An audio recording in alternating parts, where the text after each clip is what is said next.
Hello everyone. आज मैं आपके साथ शेयर करने वाला हूँ अपनी वोकैब स्ट्रैटेजी जो मेरे लिए काफ़ी बेनिफिशियल हुई थी और मैंने काफ़ी अच्छा स्कोर भी किया था। सबसे पहले आते हैं इम्पोर्टेंस ऑफ वोकैब पे। तो अंडरस्टैंडिंग, आप ग्रामर के क्वेश्चन जब अटेम्प्ट करते हैं मतलब कि एरर और सेंटेंस इंप्रूवमेंट, तो उसमें भी वोकैब का रोल है, क्योंकि जब तक आपको सेंटेंस का मीनिंग समझ में नहीं आएगा तब तक आप परफेक्टली एरर कैसे फाइंड करोगे या फिर जो भी सेंटेंस इंप्रूवमेंट होगा वो कैसे करोगे। दूसरा आते हैं क्लोज टेस्ट पे। तो क्लोज टेस्ट में जा मतलब 3 से 4 वोकैब के क्वेश्चन आते ही हैं। एक होता है क्लोज और एक होता है क्लोज। तो ये एस वाला जो होता है ना, उसका मतलब होता है बंद, और ये जेड का मतलब ही कॉम्प्रिहेंशन होता है। तो वोकैब का यही नमूना देख लिया आपने, ठीक है। उसके बाद में आते हैं वेटेज पे। तो मिनिमम बात कर रहा हूँ मैं, 50 से 60% क्वेश्चन जो रहते हैं ना, वो वोकैब से रहते हैं।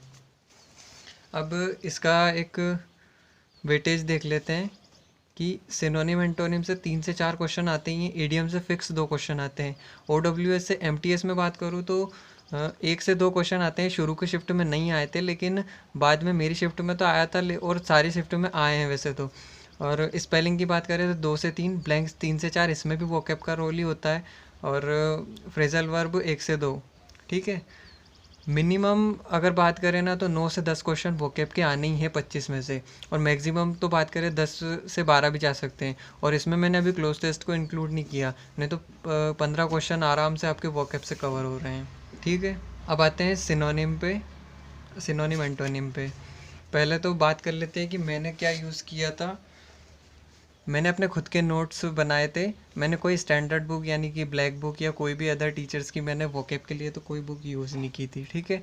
अब मैंने अपने नोट्स कैसे बनाए थे तो मैं पहले भी बता चुका हूँ वीडियो में कि मैंने ऐसे बनाए थे कि एक वर्ड ले लिया, उसके जितने भी सिनोनिम बनते हैं जो कि एसएससी में आते हैं, तो वो उनको मैंने लिख लिया। 1 मिनट में आपको बता ही देता हूँ अपने नोट्स। ये देखिए मेरे नोट्स। तो मैंने जैसा कि बताया कि जैसे एक वर्ड ले लिया, उसके जितने भी सिनोनिम बन रहे हैं तो वो उनको लिख लिया। तो ऐसे क्या है, बहुत सारे वर्ड कवर कर लेते हैं कम टाइम में और आइडिया भी हो जाता है।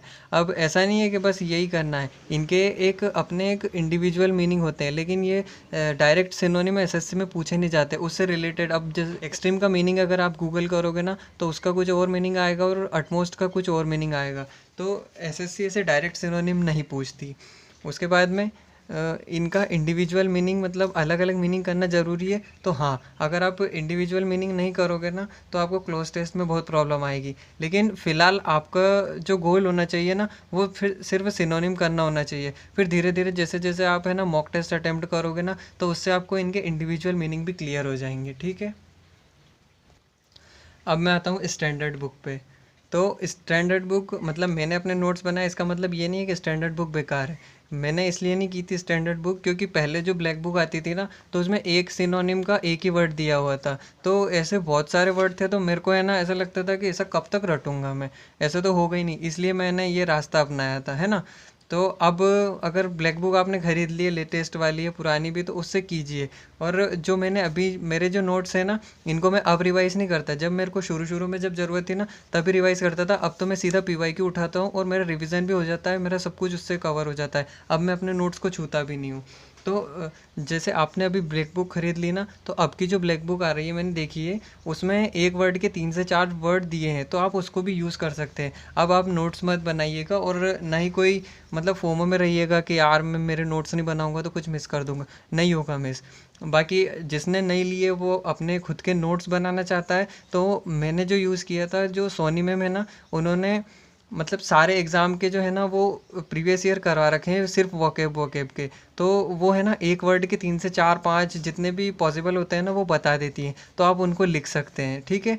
और आप अगर एमटीएस के लिए प्रिपेयर कर रहे हैं ना, तो उन्होंने 2019 से लेके और 2023 तक पूरे सिनोनिम करवाए हैं सिर्फ एमटीएस के। तो आप पहले उन्हीं को कर लीजिएगा, उसके बाद में वो जब याद हो जाए ना तब अलग जाइएगा।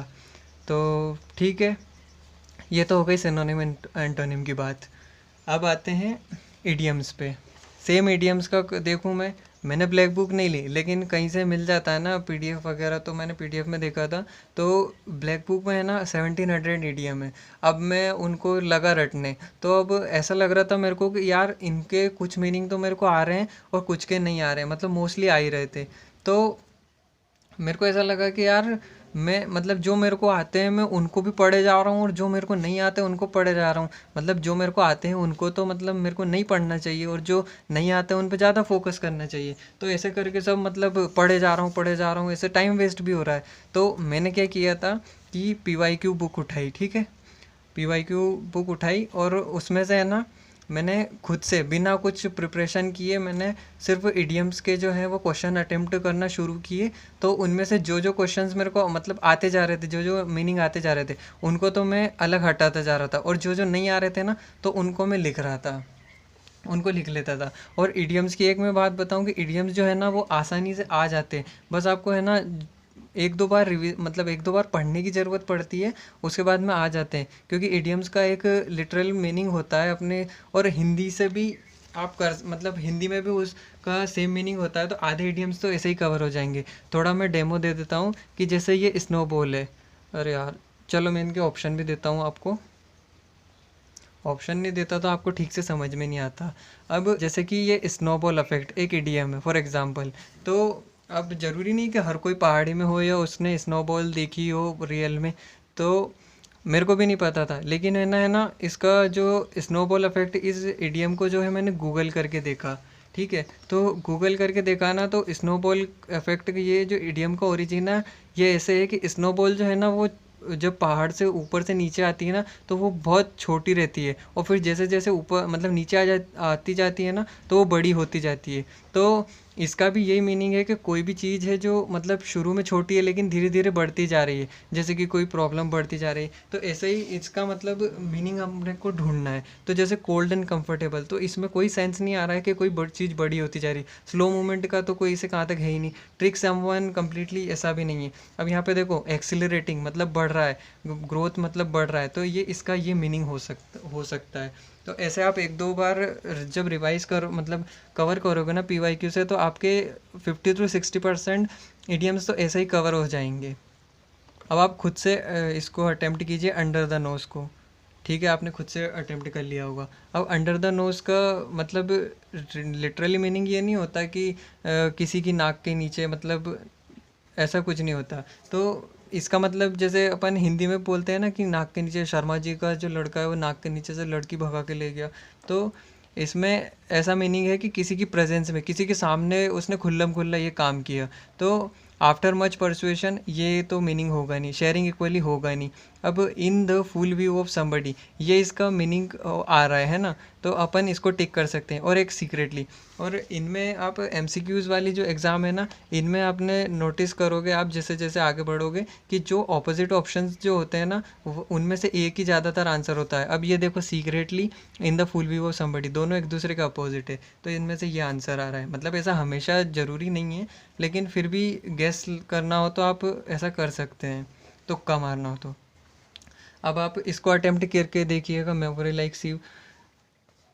अगर आपको याद है तो कोई बात नहीं, बाकी मेरे को भी नहीं याद था। लेकिन जैसे करते हैं ना कि इसका आप मीनिंग ढूंढने का ट्राई करो, तो आपको आधा मतलब बहुत हद तक क्लियर हो जाएगा। अब मेरे को भी नहीं पता था इसका पहला मीनिंग, लेकिन मैंने जब सीव का मीनिंग सर्च किया ना, तो सीव का मतलब होता है चलनी, जिससे अपन चाय छानते या फिर आटा छानते, वो वाली। तो इसको अपन जब आप ऑप्शन पढ़ोगे ना, तो बीइंग हेल्दी हो नहीं सकता, फीलिंग इल हो नहीं सकता। अब देखो ये यहाँ पे भी सेम बात आ रही है कि रिमेंबरिंग एवरीथिंग या फिर पुअर मेमोरी, ये दोनों एक दूसरे के ऑपोजिट आ रहे हैं, और इन दोनों में से ही आंसर है। अब यहाँ से आप रिलेट कर सकते हो कि पुअर मेमोरी या रिमेंबरिंग एवरीथिंग। अब चलनी में अगर आप पानी डालोगे या कुछ भी डालोगे तो वो तो निकल जाएगा, मतलब कि सीधा सीधा मतलब ये है कि मेमोरी लाइक सीव, कि उसको कुछ भी बता दो वो तुरंत भूल जाता है, वो तुरंत अपने अंदर से वो बात निकाल देता है। तो इसका मतलब ये हो जाएगा। अब ये आप खुद से अटेम्प्ट करिएगा। फॉलन फ्लैट, फ्लैट मतलब चपटा, मैंने आपको आइडिया दे दिया, ठीक है, आपने अटेम्प्ट कर लिया होगा। अब जैसे अपन बोलते हैं ना कि क्या हुआ, कि कुछ नहीं रहा, अब तो सब सपाट। तो फॉलन फ्लैट मतलब सीधा मीनिंग आ जाता है टू फॉल और बी इनफेक्टिव, मतलब कोई मतलब नहीं निकला उसका, सब खत्म हो गया, ये रहता है।